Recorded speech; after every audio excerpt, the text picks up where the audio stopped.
우리 좌우에 계신 분과 인사하겠습니다. 예수님은 그리스도이십니다. 우리 한 번 더 인사하겠습니다. 그리스도께서 모든 문제를 끝내셨습니다. 우리 제목을 가지고 한번 인사하겠습니다. 골리앗 같은 세상을 이기는 길이 있습니다. 네, 분명히 길이 있습니다. 지난주에 우리 32주년이었습니다. 32주년 우리가 말씀을 받으면서 모든 게 또 시급하고 중요하지만 가장 시급하고 중요한 것은 하나님과의 관계 회복이다. 그렇죠? 하나님과의 관계가 회복되지 않으면 그런 것도 우리에게 답이 될 수 없습니다. 하나님과의 관계 회복. 그렇죠? 믿지 않는 자에게는 예수 생명을 얻는 일이요, 믿는 자에게는 그 예수 생명의 복음을 누리는 것입니다. 그래서 하나님과의 관계가 회복될 때 사실은 모든 것을 회복하는 근본이 회복되게 됩니다. 그래서 하나님과의 관계가 회복이 될 때 하나님이 주시는 정확한 미션, 사명을 붙잡게 됩니다. 그날부터 하나님이 주시는 응답과 역사를 보게 되고 누리게 됩니다. 하나님이 내게 주시는 정확한 사명 분명히 있거든요. 모두에게 있습니다. 그리스도 안에 있는 모든 점들이 있고, 그 중에서도 가장 시급하게 꼭 붙잡아야 될 세대가 우리 청년 세대입니다. 그렇죠? 대학생 청년들에게는요, 이거보다 더 시급하고 중요한 게 없습니다. 반드시 하나님이 주시는 미션이 있는데 이것을 정확하게 붙잡아야 됩니다. 그렇지 않으면 계속 여러 가지 선택과 결정의 갈림길에서 고민하게 됩니다. 갈등하게 되고, 이것이 길어지면 방황이 됩니다. 이렇게 할까? 저렇게 할까? 이 길로 가야 되나? 저 길로 가야 되나? 계속 고민하게 됩니다. 근데 그 길이 하나님 보시기에 좋은 길이어야 되는데, 하나님 보시기에 바른 길이어야 되는데, 사실은 하나님과의 관계가 회복되지 않으면 늘 내가 보기에 바른 길처럼 보이지만 틀린 선택을 하게 됩니다. 다른 선택이 아니라 틀린 선택을 하게 됩니다. 그러면 간만큼 돌아와야 돼요. 방향이 안 맞기 때문에. 그래서 하나님이 주시는 정확한 사명, 이거보다 더 시급한 게 없습니다. 그렇지 않으면 이게요, 대학 들어갈 때 갈등하고, 졸업할 때 갈등하고, 취직할 때 갈등하고, 취직해서 갈등하고, 결혼해서 갈등하고, 끊임없는 선택과 결정 앞에서 헷갈리게 됩니다. 사명이 분명하죠. 오늘 다윗을 보면서 그것을 확인하려고 합니다. 그렇죠? 그 너머의 것이 있는데, 그 문제 너머의 것이 있고, 그 갈등 너머의 것이 있는데 너머의 것이 안 보여요. 그러면 우리 눈앞에는 현실의 문제에 견딜 수 없습니다. 그 너머의 것이 보여야 이거를 견디고 뛰어넘게 되는데, 그 너머의 것이 보이지 않기 때문에 하나님이 우리에게 주시는 정확한 사명이 있는데 그걸 놓치면, 그렇죠? 여호수아 1장에 그 여호수아에게 처음 사명을 주시면서 말씀하시잖아요. 좌로나 우로나 치우치지 말라고. 반대로 얘기하면 그 사명을 놓치게 되면 좌로 갔다가 우로 갔다가 우로 갔다가 좌로 갔다가 계속 흔들리게 됩니다. 그래서 하나님이 주시는 정확한 미션, 그렇죠? 이게 있어야 됩니다. 이게 있으면 부해도 되고 가난해도 되고, 있어도 되고 없어도 돼요. 상관없습니다. 그거는 없어야 되냐, 그 얘기가 아닙니다. 이 사명 때문에 하나님은 모든 것들을 더해 주십니다. 그게 마태복음 6장 33절이잖아요. 그죠? 자, 이렇게 생각이 바뀐 사람이 한나였습니다. 한나. 내 문제, 내 아이, 이렇게만 고민하다가 내 아이가 아니라 이 시대 나시린이 필요하구나. 그렇죠? 생각이 바뀌면 이게요, 성경은 쉽게 얘기하지만 하나님의 언약이 없으면 이것보다 어려운 게 없습니다. 그렇죠? 세상에서 제일 어려운 게 내 생각 바꾸는 거예요. 내 마음 바꾸는 거예요. 하나님의 말씀이 들어갈 때만 이게 바뀌는데, 이 한나가 나시린의 언약을 붙잡은 겁니다. 나시린의 언약. 그래서 블레셋 때문에 고통받는 그 시대를 살리는 준비를 하게 되죠. 하나님의 숨겨진 계획, 안 보이는 계획을 깨닫게 된 겁니다. 역시 그 속에서 하나님은 하나님의 음성을 듣는 사무엘을 준비하셨고요. 그리고 그 약속대로, 언약대로 나시린의 인생과 삶을 살아가야 합니다. 그래서 블레셋 시대를 살리는 메신저로 가장 중요하게 쓰임받게 하시죠. 그래서 이스라엘 백성들의 생각을 바꿉니다. 이스라엘 사람들의 생각, 한 나라 민족의 생각을 바꾸는 거예요. 이스라엘 백성의 생각은 사무엘상 7장에 나와 있는 말씀대로 우리는 괴롭고 힘들고 어려운 것이 블레셋 때문이야. 늘 끊임없이 블레셋으로부터 고통을 당하고 블레셋으로부터 어려움 당하고 블레셋 때문에 전쟁하게 되고 이게 1, 2년이 아니라 수백 년 동안 이렇게 생각할 만해요. 네, 끊임없이 계속 그렇죠. 계속 고통을 당하게 됩니다. 블레셋은 원래 가나안 족속이 아닙니다. 가나안 땅의 족속이라고 아시는 분이 계세요. 원래 가나안 족속이 아니에요. 예를 들면 오늘 우리 사무엘상 17장에 보면은 이 골리앗이 입은 갑옷이 있으면 갑옷, 그 비늘 갑옷이라고 하는데 그 한 21cm짜리 이제 골리앗은 좀 등치가 크니까 그런 동판을 막 붙여서 이제 갑옷을 만든 거예요. 갑옷을. 이런 갑옷은 가나안의 문화가 아닙니다. 이건 그리스 문화입니다. 그리스 문화. 그래서 원래 이 블레셋 족속은 그리스 사람들이 바다를 건너와서 여기에 정착을 하게 된 겁니다. 그렇게 해서 들어오게 된 거예요.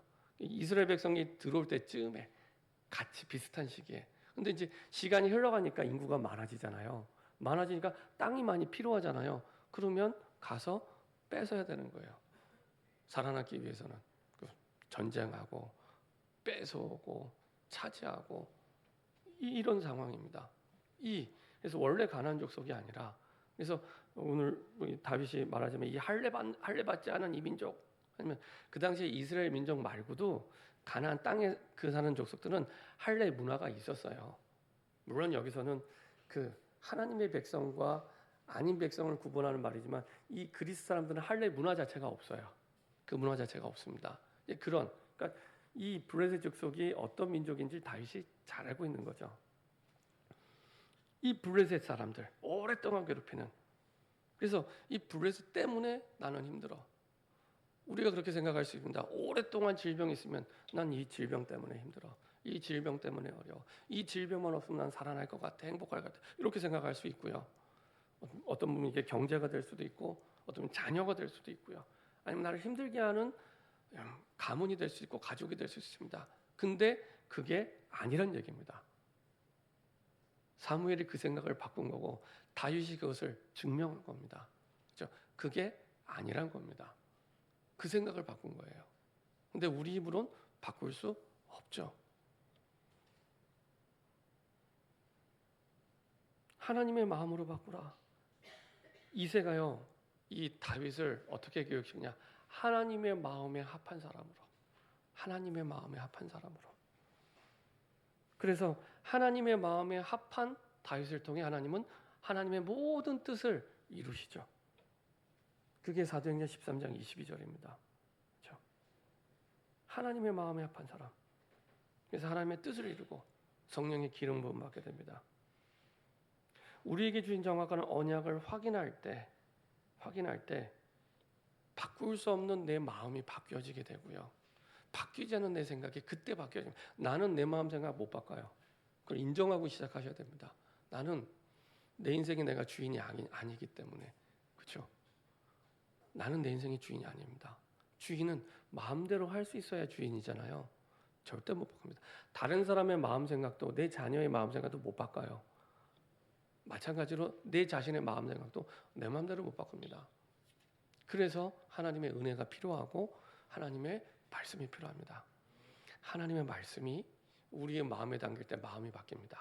하나님의 말씀이 우리의 생각에 딱 담길 때 생각이 바뀌는 겁니다.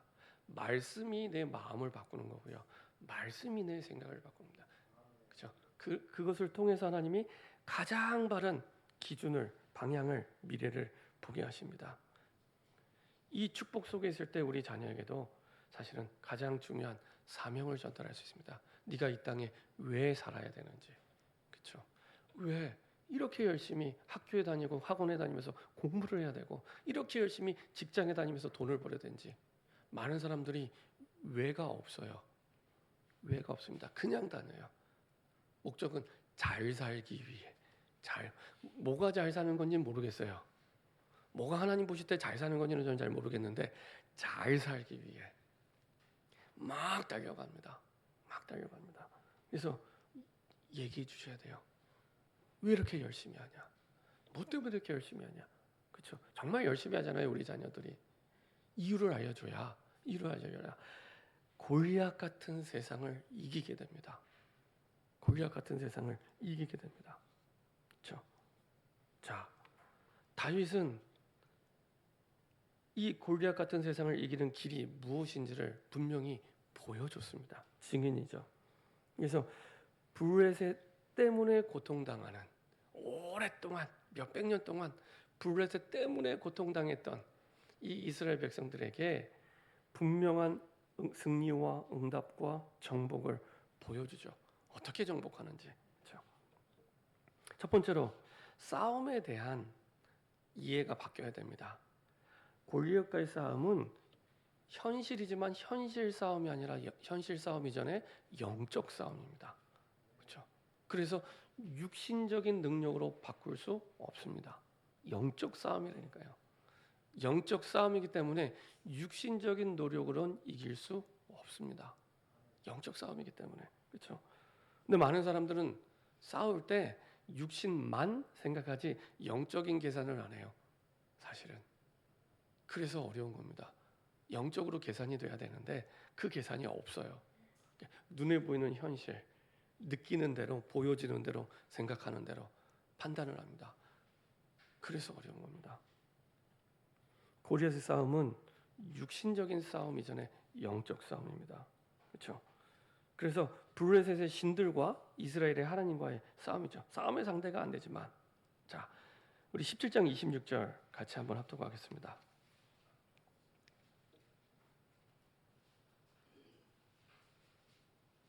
17장 26절입니다. 같이 한 목소리로 합독하겠습니다.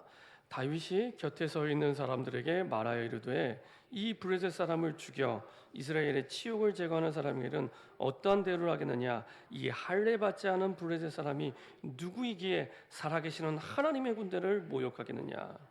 그냥 눈에 보이는 군대가 아니고요, 살아계신 하나님의 군대. 그렇죠? 근데 그 군대가 어떤 상태예요? 24절. 이스라엘 모든 사람이 그 사람을 보고 골리앗을 본 거예요. 심히 두려워하여 그 앞에서 도망하여. 영적 싸움을 생각을 안 한 겁니다. 왕도 이스라엘의 군대도 그 보고. 근데 그게 이해는 돼요. 골리앗이 어마어마한, 일단 눈에 보이는 비주얼로는 뭐 그야말로 끝판왕이기 때문에, 그 최홍만 아시죠? 최홍만이 2m가 넘습니다. 최홍만을 이렇게 밑에서 내려볼 만큼의 크기입니다. 2m 90. 이 골리앗의 크기가 2m 90이에요. 그러니까 최홍만이 2m 초반이니까 이렇게 내려다보는 크기. 그 얼마나 대단하겠습니까? 갑옷이 이제 우리 키로로 바꾸면 57kg. 일단 몸에 두른 게 57kg예요. 그러면 뭐 우리 주원이가 없지만 주원이를 하나 업고 지금 전장에 나온 겁니다. 주원이를 메고 지금 나와서 전쟁에 나온 거예요. 거기다가 배틀체만한 창에다가 단창 꼽았죠. 거기다 방패는 들고 나오는 사람이 따로 있어요. 그걸 보고 누가 안 도망가겠어요. 그렇죠? 보통 문제가 아니죠 지금. 근데 그때 당시에는 나라와 나라가 싸울 때 그런 문화가 있었습니다. 야, 니네 나라 대표 나와. 우리나라 대표 나와. 싸우자. 싸워서 이기면 이 나라가 진 거예요. 1대1로 싸웠는데 이기면 이 나라가 진 거예요. 그런 문화가 있는 겁니다. 그러니까 나오라는 겁니다. 다 싸울 필요 없어. 너희들이 제일 잘 싸우는 싸움 대장 나와.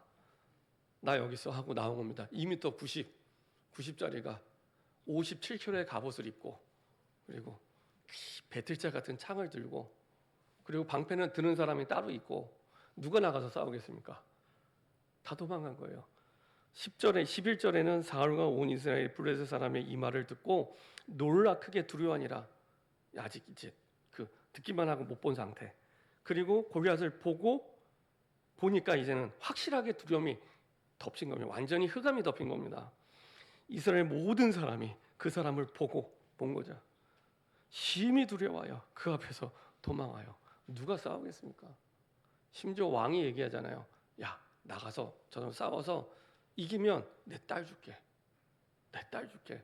얼마나 지금 심각한 상황인지 알겠죠? 왕이 이기면 내 딸 줄게. 재산을 주고 세금 완전 면제. 그런 상황입니다. 근데 누가 나가겠습니까? 그게 모든 게 다 있어도 죽으면 끝이잖아요. 죽으면 끝나는데 누가 나가겠습니까? 아무도 없는 거예요. 그때 10대 청소년 다윗이 얘기한 겁니다. 그렇죠? 10대 청소년 다윗. 이 할례 받지 않은 블레셋 사람이 누구이기에 살아계시는 하나님의 군대를 모욕하겠냐? 이거는 단순히 육신적으로 본 게 아니고요. 이 영적 싸움으로 본 겁니다. 누가 감히 하나님의 군대를 모욕하느냐? 사실은 이스라엘 백성들이 여기에 두려움에 떨었다. 이건 단순히 두려움을 얘기하는 게 아니라 이미 불신앙합니다. 전능하신 하나님에 대한 불신앙을 하고 있는 겁니다. 이미. 그래서 두려워하고 있고 떨며 그것을 직접 봤을 때 도망간 거는 이미 이스라엘 백성들이 영적으로 불신앙했고 불신앙한 게 드디어 결과로 나타나 도망을 간 거예요. 그렇죠? 그래서 단순히 두려움이 아니고 이거는 믿음의 차이. 그렇죠? 지금 사울 왕도 믿음이 없고요. 왕도 믿음이 없고 당연히 백성도 믿음이 없는 상태. 다 도망가는 거예요. 다. 너무 억울하게 오랫동안 고통을 당했는데 해결할 길이 안 보입니다. 그때 다윗이 10대 청소년 다윗이 얘기한 겁니다. 이거는 육신적인 싸움이라면 다윗이 나설 수가 없습니다. 어떻게 이깁니까? 그죠? 영적 싸움입니다. 다윗은 이게 영적 싸움이라고 이것을 확신하고 있었습니다. 이것을 잘 아시는 하나님께서 한 사람 다윗을 세우신 거죠. 그래서 골리앗은 단순히 골리앗이 아니라 골리앗을 통해 블레셋 신들과 블레셋을 대표하고 있고요. 다윗은 하나님과 이스라엘을 대표하는 사람입니다. 하나님이 세우신 거죠. 그리고 이기게 되는데 이기는 비밀이 어디 있습니까? 육신적인 싸움이 아니라는 증거. 자, 이기는데 어떻게 이깁니까? 칼과 단창으로 이긴 게 아니죠. 17장 45절입니다. 이기는 비밀, 승리의 비밀이 여기 있습니다. 17장 45절입니다. 같이 한 목소리로 합독하겠습니다. 다윗이 블레셋 사람에게 이르되 너는 칼과 창과 단창으로 내게 나아오거니와 나는 만군의 여호와의 이름 곧 내가 모욕하는 이스라엘 군대의 하나님의 이름으로 내게 나아가노라. 알고 있어요. 다윗이 현실을 무시한 게 아닙니다. 현실을 무시. 네가 칼과 창과 단창 나 알고 있어. 보고 있어. 겁니다. 현실을 분명히 직시하고 있습니다. 영적인 싸움에서 현실을 무시한 게 아닙니다. 정확히 보고 창과 단창과 이 칼과 좀 나오고 있구나. 알고 있습니다. 그거 믿고 나오고 있는 거거든요. 근데 다윗을 믿는 구석은 따로 있었죠. 나는 만군의 여호와의 이름으로 내가 모욕하는 이스라엘 군대의 하나님의 이름으로. 이게 승리의 비밀입니다. 만군의 여호와의 이름. 그렇죠? 죽었다 깨어나도 블레셋이 알 수 없고 깨달을 수 없는 만군의 여호와의 이름으로. 그렇죠? 하나님의 이름으로. 그 이름이 어떤 이름입니까? 예수의 이름입니다. 예수의 이름. 예수의 이름은 하나님의 이름입니다. 임마누엘입니다. 임마누엘. 임마누엘은 하나님의 이름입니다. 하나님의 이름. 그 예수의 이름으로 이기는 겁니다. 그렇죠? 이게 세상 사람과 하나님의 자녀와 다른 점입니다. 그렇죠? 육신적인 싸움으로 보는 게 아니라 알아요. 현실 알아요. 모르는 게 아닙니다. 알아요. 누구보다 잘 알아요. 아, 칼과 창과 단창으로 나오는구나. 근데 이기는 이김은 칼에 있는 게 아니라 현실에 있는 게 아니라 여호와의 이름입니다. 만군의 여호와, 하나님이 어느 쪽 소리를 들어주냐 거기에 있습니다. 누가 하나님 편이 되느냐 거기에 있습니다. 그렇죠? 그리고 그 전쟁의 이유 단순히 이 신들을 이기고 블레셋을 이기는 데 목적이 있는 게 아닙니다. 46절.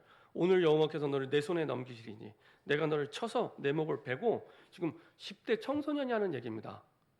얼마나 하나님이 다윗을 확실하게 준비하셨는지. 블레셋 군대의 시체를 오늘 공중에 세워 땅에 들짐승을 주어 온 땅으로 이스라엘에 하나님이 계신 줄 알게 하겠고. 온 땅에 이스라엘에 하나님이 계신 줄 알게 하겠고. 우리말로 하면은 전도와 선교 때문에. 지금 이 당시에 블레셋 말고도 주변에 많은 국가들이 있었습니다. 가나안 땅에 많은 다른 이방 족속이 있었고 많은 다른 그들에게 이 땅에 하나님이 살아계심을 보여주기 위해서, 하나님이 살아계심, 그들이 하나님을 알게 하기 위해서 올바른 전도와 선교, 그것 때문에 하나님이 다윗을 통해서 이렇게 사용하시는 겁니다. 블레셋을 이기는 게 목적이 아닙니다. 우리가 겪고 있는 현실 문제 해결되는 게 목적이 아닙니다. 그 너머의 것. 결국 우리는 서론의 사명이라고 해요. 사명. 하나님 주신 그것 때문에 이길 수밖에 없는 거죠. 세상 사람들 가운데 많은 사람들이 이 비유를 유명하니까 이 스토리가 비유를 합니다. 아주 강한 사람과 아주 약한 사람과 싸울 때 다윗과 골리앗의 싸움이라고 이렇게 얘기합니다. 이거는 그 사람들이 본질을 잘못 이해한 겁니다. 다윗과 골리앗은요 100번 싸우면 100번 다 다윗이 이깁니다. 100번 싸우면 100번 다 다윗입니다. 왜냐? 다윗이 싸우는 게 아니에요. 만군의 여호와 하나님이 싸우는 거기 때문에 이길 수가 없어요. 불에서는 죽었다 깨어나도 이길 수가 없습니다. 그렇죠? 만군의 여호와의 이름으로 싸우는 싸움이기 때문에, 그렇죠? 영적 싸움이기 때문에 그렇습니다. 영적 싸움. 이 싸움을 통해서 하나님은 이스라엘 그 누구도 왕도 구원하지 못했는데 다윗을 통해 이스라엘을 구원하십니다. 그래서 다윗을 두고 예수 그리스도의 그림자다, 모형이다 이렇게 얘기를 하는 겁니다. 그렇죠? 왕도 이스라엘 백성 그 누구도 이스라엘을 구원하지 못했는데 하나님은 다윗을 통해, 그래서 다윗의 후손을 통해 이 땅에 그리스도 되신 예수님이 오시죠. 그리스도의 모형이 됩니다. 우리를 구원할 분이 누구인지, 우리를 이기게 할 분이 누구인지를 정확하게 보여주고 있죠. 그래서 하나님이 준비한 히든 카드, 숨겨진 카드가 다윗이에요. 그 누구도 몰랐죠. 그 누구도 몰랐죠. 어떻게 준비됐냐? 갑자기 다윗이 된 게 아닙니다. 이미 어렸을 때부터 준비됐습니다. 자, 다윗의 어린 시절입니다. 시편 22편 10절 한번 찾아보겠습니다. 시편 22편 10절입니다.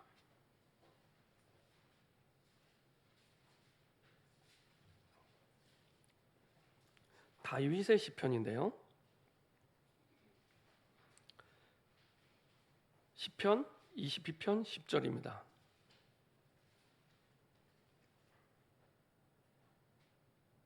같이 한 목소리 합독하겠습니다. 내가 날 때부터 주께 맡긴 바 되었고 모태에서 나올 때부터 주는 나의 하나님이 되셨나이다. 자, 태어났는데 아기가 자신을 하나님께 스스로 맡길 수 있나요? 누가 맡겼다는 얘기죠?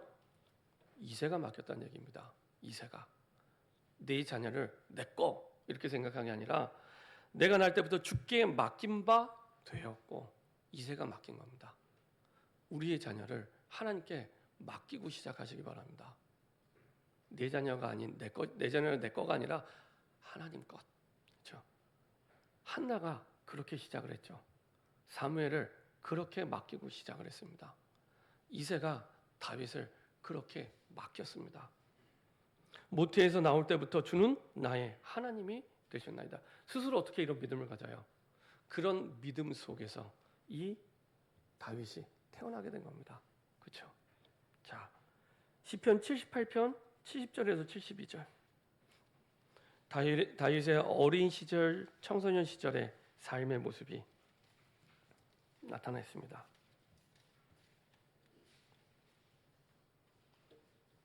78편 70절에서 72절입니다.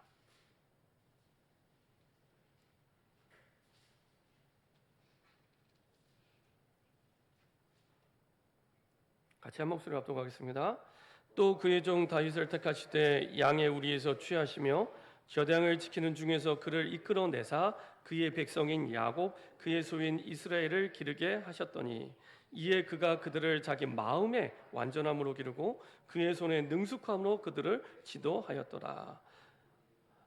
하나님이 다윗을 왕으로 선택하시는데 왕궁에서 취한 게 아니라 양의 우리에서, 누구든지 왕궁에 있냐 양에 있냐 그게 기준이 아니란 얘기죠.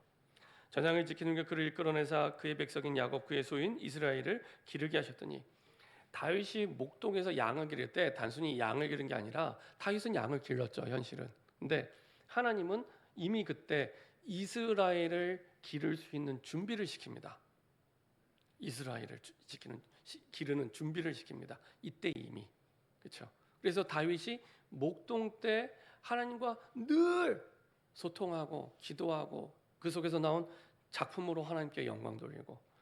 그래서 시편의 반이 다 다윗의 시편인데요. 그 목동 때, 그렇죠? 하나님께서는 다윗으로 하여금 늘 하나님과 교제하도록, 소통하도록. 이렇게 모세에게는 광야의 시간이 하나님과 깊이 기도로 소통하는 중요한 전도자의 학교였다면, 이 다윗에게는 그 목동 시절의 그 양우리가 사실은 미래를 위한 영적인 학교였습니다.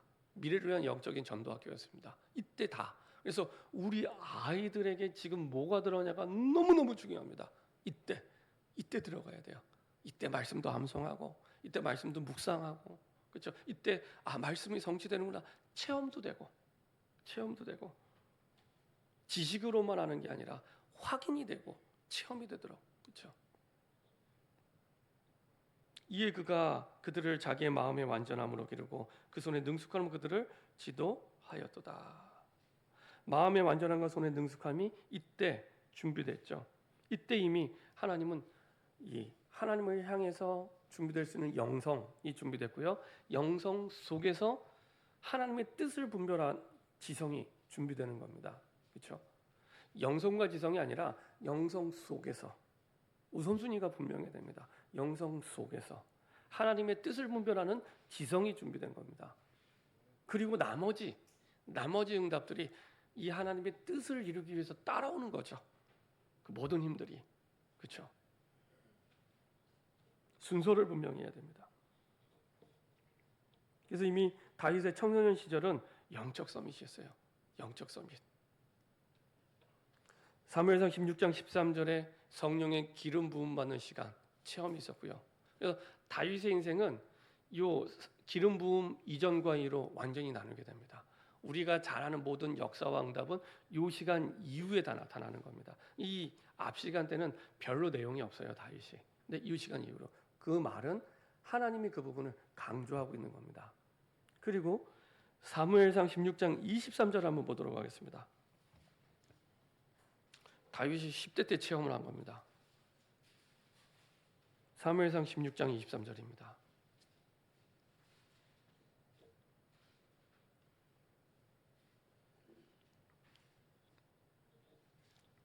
같이 한 목소리로 합독하겠습니다. 하나님께서 부리시는 영령이 사울에게 이를 때 다윗이 수금을 들고 와서 손으로 탄즉 사울이 상쾌하여 났고 악령이 그에게서 떠나더라. 왕 사울 앞에서 이 찬양을 했는데, 악기를 탔는데 악한 영이 떠나갑니다. 이거를 들은 게 아니라 체험을 합니다. 10대 때 이런 영적인 체험이 다윗에 있었기 때문에 17장에 골리앗의 모습을 보고도 두려워하지 않을 수 있었던 겁니다. 이게 육신 싸움 이전에 영적 싸움이구나. 이런 영적인 체험이 되었기 때문에, 그렇죠? 이런 영적 서밋으로 다윗은 먼저 준비되어 있었습니다. 그리고 골리앗을 이기게 되죠. 17장 35절부터 37절. 어린 시절과 청소년 시절에 준비된 그 응답 때문에 이기게 됨을 확인하게 됩니다. 35절부터 37절 같이 합독하겠습니다. 내가 따라가서 그것을 치고 그 입에서 새끼를 건져내었고 그것이 일어나 나를 해치고자 하면 내가 그 수염을 잡고 그것을 쳐 죽였나이다. 주의 종이 사자와 곰도 쳤은즉 살아계시는 하나님의 군대를 모욕한 이 할례받지 않은 블레셋 사람이리까 그가 그 짐승의 하나와 같이 되리이다. 또 다윗이 이르되 여호와께서 나를 사자의 발톱과 곰의 발톱에서 건져내셨은즉 나를 이 블레셋 사람의 손에서도 건져내시리이다. 사울이 다윗에게 이르되 가라 여호와께서 너와 함께 하시기를 원하노라. 그렇죠? 골리앗과의 싸움이 육신 싸움이 아닙니다. 그렇죠? 내가 따라가서 그것을 치고 그 입에 새끼를 건져내었고 그것이 일어나 나를 해치고자 하면 내가 그 수염을 잡고 그것을 쳐 죽였나이다. 주의 종이 표현되어 정확하게 합니다. 내가 이 아니요 주의 종이 사자와 곰도 쳤은즉 지금 10대 때 일입니다. 10대 때 사자와 곰도 쳤은즉 살아계시는 하나님의 군대를, 그렇죠? 살아계시는 하나님의 군대를 모욕한 이 할례받지 않은 블레셋 사람이니까 그가 그 짐승의 하나와 같이 되리라. 왕을 위로하고 있어요. 10대 청소년이 왕을 위로하고 있습니다. 다 도망가 있는데 또 다윗이 이르되 여호와께서, 항상 주어가 바뀌지 않습니다. 여호와께서 나를 사자의 발톱과 곰의 발 건져내셨죠. 내가 싸움을 잘해서 이겼다고 얘기하잖아요. 그렇죠? 여호와께서 나를 건지셨은즉, 영적 싸움입니다. 나를 이 블레셋 사람의 손에서도 건져내시리이다. 사울이 다윗에게 이르되 가라, 여호와께서 나와 함께하기를 원하노라. 이때서 비로소 이제 사울이 보내주죠. 그렇죠? 영적 싸움입니다. 그리고 45절부터 49절에 드디어 나가서 싸우게 되고요, 이기게 됩니다. 49절, 손을 주머니에 넣어 돌을 가지고 물매로 던져. 이 돌이 어떤 돌입니까? 늘 곰과 사자를 때려잡던 그 돌. 그렇죠? 블레셋 사람의 이마를 치매 얼마나 세게 던졌는지 돌이 그의 이마에 박히니, 맞고 떨어진 게 아닙니다. 이마에 박히니 땅에 엎드러지니라. 그렇죠? 육신적인 싸움이 아닙니다. 영적 싸움입니다. 다윗이 이미 10대 때 양을 칠 때, 그때 응답받았던 그 경험, 우리 자녀들에게 다윗의 물맷돌 같은 언약이 있어야 골리앗 같은 세상을 이기게 됩니다. 이게 준비되지 않으면 골리앗 같은 세상 이길 수가 없어요. 세상에 나가면은 골리앗에 지는 다윗을 너무 많이 봐요. 너무 이상하잖아요. 골리앗에 지는 다윗을 너무 많이 본다니까요. 하나님의 자녀인데, 하나님의 백성인데 골리앗에 지는 다윗을 너무 많이 봐요. 너무 이상한데 아무도 이상하게 느끼지 않아요. 아까 말씀드렸던 대로 이스라엘 백성들이 골리앗을 볼 때 두려워했잖아요. 그리고 무서워서 도망갔잖아요. 그것은 단순히 두렵고 무서운 게 아니라 그 배경에는 깊은 불신앙이 있는 겁니다. 그렇죠? 안 되는구나, 할 수 없구나, 못 하는구나, 그 불신앙대로 행동형에서 도망간 거예요. 정말로 깨어 있다면 모욕감을 느껴야 됩니다. 모욕감을 느껴야 됩니다. 영적으로 깨어 있다면 그걸 보고 모욕감을, 넌 나에게 모욕을 줬어, 이거 겁니다. 모욕감을 느낍니다. 아니, 이 할례 받지 않은 블레셋이 어찌 살아계신 하나님의 군대를 이렇게 모욕할 수가 있나? 그렇죠? 이런 모욕감을 느껴야 영적으로 깨어 있는 겁니다. 한국 교회가, 특별히 후대가 많이 어렵습니다. 그렇죠? 아시는 것처럼 한국 교회 반 이상이 주일학교가 없습니다. 없습니다. 숫자가 적은 게 아니고요, 없습니다. 그리고 있는 교회들도 너무 많이 없어요. 너무 많이 없어요. 그러면 그렇죠? 우리나라는요, 역사 속에서 사실 여러 나라들이 그랬는데 특히 우리나라랑 좀 비슷한 나라가 영국입니다. 영국은 14세기부터 오랫동안 많은 부흥 운동이 있었고 많은 이제 부흥의 응답들이 있었어요. 그러니까 우리나라 그 한국교회 초창기에 뭐 평양에 대붕이 있었는데 그런 부흥 같은 역사가 몇백 년 동안 10번 이상 있었습니다. 10번 이상이. 그리고 20세기 들어와서도 1930년대, 40년대 영국은 그 영국 안에 인구가 그때 당시 한 5천만 명이었는데 기독교 인구가 1,000만 명이었어요. 1,000만 명. 제가 어렸을 때 교회 다닐 때 늘 듣던 얘기가 그 얘기입니다. 한국 교회 성도가 1,000만 성도라고. 제가 어렸을 때 교회 다닐 때 제가 어른들로부터 되게 많이 들었어요. 1,000만 성도. 1,000만 성도. 조금 지나니까 1,200만 성도래요. 아무도 세본 사람은 없어요. 아무도 세본 사람은 없는데 그 다음에 좀 지나니까 1,200만 성도 막 그랬어요. 요새 그런 얘기 안 하잖아요. 너무 많이 줄었기 때문에. 너무 많이 교회가 없어지는데 1930년대, 40년대 영국이 1,000만 성도였습니다. 인구가 5천만일 때. 근데요, 시간이 흘러가면서 점점 없어지는 거예요. 그래서 100만씩, 150만씩 이렇게 떨어져 나가는 겁니다. 그래서 1990년도가 되면, 그러니까 아까 30년, 40년대는 전 국민의 20%였다면 90년대는 12%로 줄어듭니다. 12% 줄어들고요. 2000년대 중반이 되면은 그게 6%가 됩니다. 그리고 2020년도에는 그게 3%가 됐습니다. 3%. 그래서 천만일 때 그 그 교회가 한 5만 5천 개에서 6만 개가 영국에 있었습니다.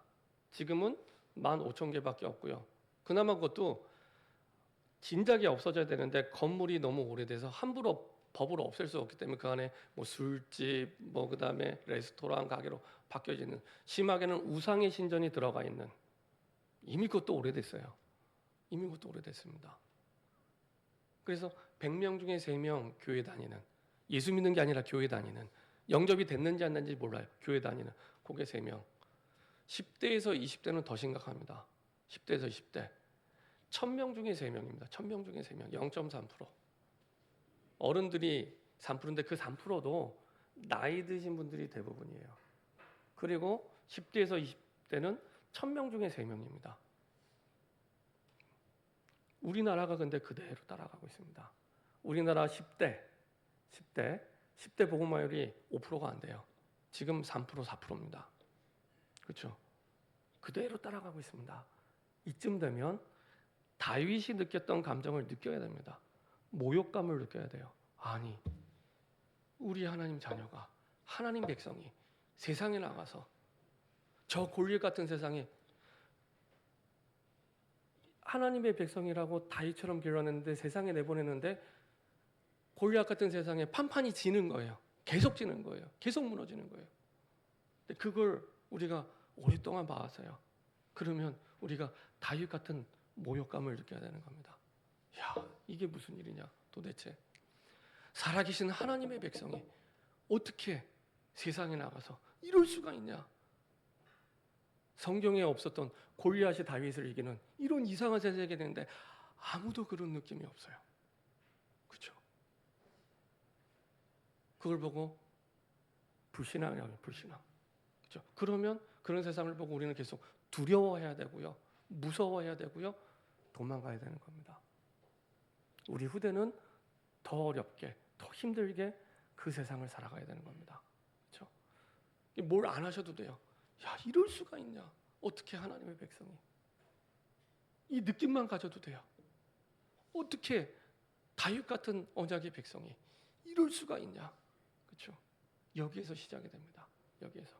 지난주에 우리 창립 32주년인데요. 이 마음을 갖고 시작하셔야 됩니다. 이 마음을 가지고, 그렇죠?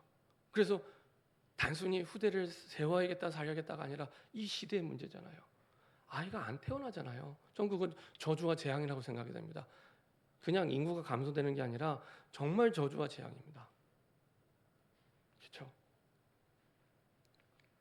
그런 시대 속에 우리가 살아가고 있습니다. 자, 하나님께서는 다윗의 청년 시절, 자, 청년 시절 한번 보겠습니다. 시편 14편 1절입니다. 우리 청년들에게 꼭 필요한 말씀이죠. 청년들이 가장 놓치는 문제를 가장 정확하게 다윗은 다윗의 청년 시절에 붙잡고 있었습니다. 우리 청년들에게요 꼭 전달해 줘야 될 약속입니다.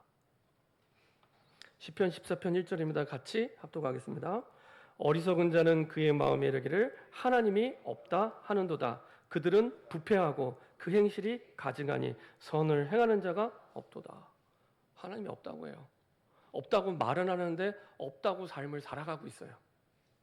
생각과 마음 속에 하나님이 없어요. 그걸 뭐라고 얘기한다고요? 그들은 부패하고 그 행실이 가증하니 선을 행하는 자가 없도다. 하나님의 선을 행할 수가 없는 거예요. 하나님이 없는데요. 어떻게 하나님 선을 행할 수가 있겠습니까? 우리 대학생 청년들에게 가장 필요한 게 살아계시는 하나님을 만나고 하나님이 살아계시는구나. 이 체험이 돼야 되는데 그게 없어요. 그래서 마음대로 살아가요. 내가 주인인 것처럼. 내가 가고 싶을 때 가고 오고 싶을 때 오고 내가 가고 싶은데 가고 오고 모든 것이 내 기준이지 하나님이 없어요. 기준 속에. 그렇죠? 그 사람이 어리석은 자입니다. 그 사람이. 자, 시편 23편 1절입니다. 다윗의 청년 시절인데요. 1절만 보겠습니다. 너무나 유명한 시편이지만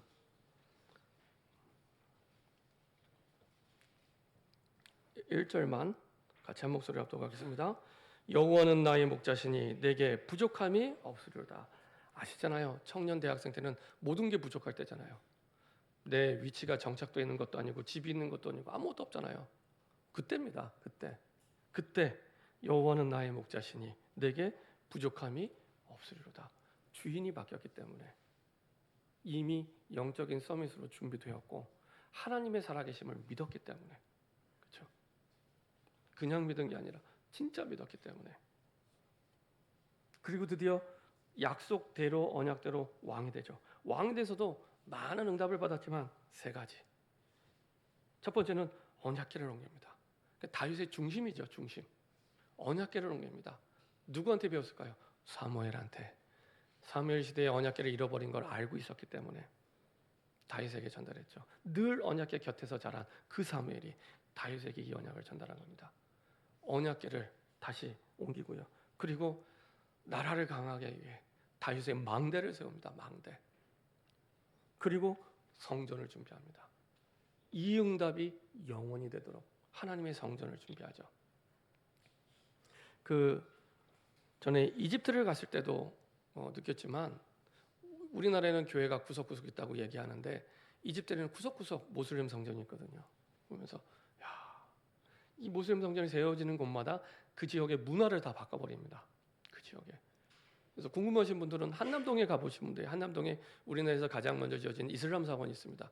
그 지역의 문화를 이슬람 문화로 싹 바꿔버립니다. 그래서 이슬람 사람들은 우리나라에도 많이 들어와 있지만 포교할 때 가장 먼저 하는 게 기도부터 합니다.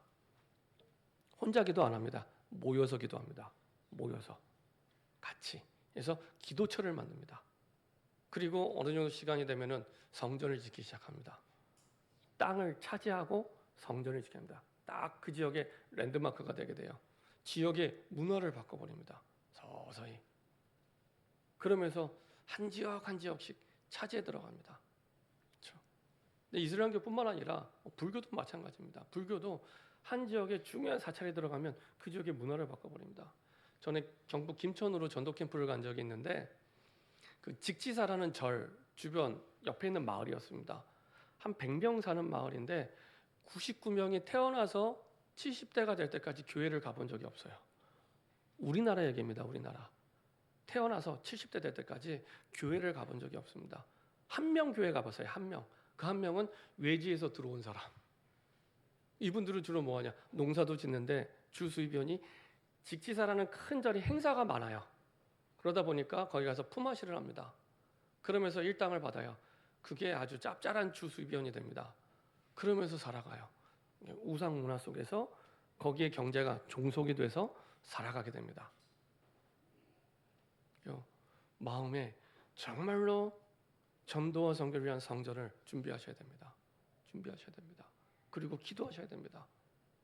그래서 올바른 성전이 세워져서 하나님의 나라 복음을 두고 우리 후대가 올바르게 복음 운동을 할 수 있도록 기도하셔야 됩니다. 결론입니다. 우리에게 가장 시급한 게 하나님과의 관계라면 사실은 이 관계 속에서 우리에게 구원받은 우리에게 가장 시급한 것은 우리 후대를 살리는 일입니다. 그래서 다음 세대를 준비하는 렘넌트 운동이 너무너무 중요합니다. 이게 없으면 교회의 미래도 없고 시대의 미래도 없습니다. 다음 세대. 제가 지난주 렘넌트 리더스를 다녀왔고 이번 주 렘넌트 대회가 있는데요. 왜 하나님이 이런 대회를 허락하실까? 15,000명, 2만 명이 모여서 모든 일상을 내려놓고 해외에서도 60개국 이상에서 와요. 이번에 보니까 바누아투에서 그 소가중학교라고 그 중학교 학생들이 거의 한 60명이 또 왔더라고요. 와요. 그들의 일상을 내려놓고 해외에서 여기 오려면 1년을 준비해야 됩니다. 날을 정하고 1년 동안 돈을 모으고 시간을 정하고 와야지 올 수 있는 곳이 여기예요. 왜 이렇게 하나님이 준비하실까? 그것도 27년 동안. 올해가 27주년이죠. 27년 동안. 그렇죠? 왜 이렇게 준비하셨을까? 아까 말씀드린 대로 지금 이 시대가 도저히 골리앗이 다윗을 이길 수가 없는데 그런 시대가 된 거예요. 다윗 같은 다음 세대를 준비하기 위해 그런 렘넌트 운동을 두고 잊지 않고 언약을 붙잡도록 이런 대회와 컨퍼런스를 하는 겁니다. 그렇죠? 우리는 너무 쉽게 잊어버리니까 우리의 일상 속에서 우리의 삶 속에서 그래서 잊지 말고 인생의 가장 중요한 사명이 무엇인지를 붙잡고 갈 수 있도록 그게 다음 세대입니다. 다음 세대. 그게 남은 자 렘넌트 운동입니다. 그냥 내가 남은 자다 이 정도 무브먼트 렘넌트 운동입니다. 그래야 시대를 살릴 수 있기 때문에 이 시대 가장 시급하고 중요한 문제에 넘어서 우리에게는 가장 중요한 응답이고 가장 중요한 축복입니다. 그리고 그러기 위해서 우리가 지금 시작할 수 있는 건 묵상 운동입니다. 나부터 하나님과의 관계가 올바르게 세워질 수 있도록 미리 본 자는 운명을 바꿀 수 있기 때문에 하나님의 언약을 붙잡을 때 미리 보고 가게 되는 거예요. 우리와 우리 후대의 미래를 미리 보고 가게 됩니다. 그리고 이 비밀을 내게 주어진 시간 속에 이 묵상 운동이 돼야 24시간 내가 기도 속에서 인도받게 됩니다. 그렇죠? 기도 속에서 내 삶이 나오게 됩니다. 묵상이 돼야 그게 24의 삶입니다. 24의 삶. 그 속에서 나를 넘어서는 능력이 나타나죠. 이게 25의 삶. 이 응답은 전도와 선교와 세계복음화와 연결되기 때문에 영원한 응답이 됩니다. 그렇죠? 그래서 영원한 기업, 영원한 작품, 영원한 유산으로 우리 후대가 분명하게 이 그리스도 복음의 언약을 붙잡고 하나님이 원하시는 전도자로서는 새로운 시작이 되기를 소원합니다. 기도하겠습니다. 주님 감사드립니다. 골리앗 같은 도저히 넘을 수 없는 세상 같은 그 현장과 문제를 이길 수 있는 길을 우리에게 허락하여 주심을 감사드립니다. 살아계신 하나님을 기억하고 만군의 여호와의 이름으로 살아계신 하나님의 이름으로 아버지 하나님 실제로 이기는 새로운 시작되게 하시고 이 이름이 다음 세대 우리 후대에게 가장 중요한 아버지 하나님 언약이 되게 하시고 비밀이 될 수 있도록 축복하여 주옵소서. 감사드리며 주 예수 그리스도의 이름으로 기도합니다. 아멘.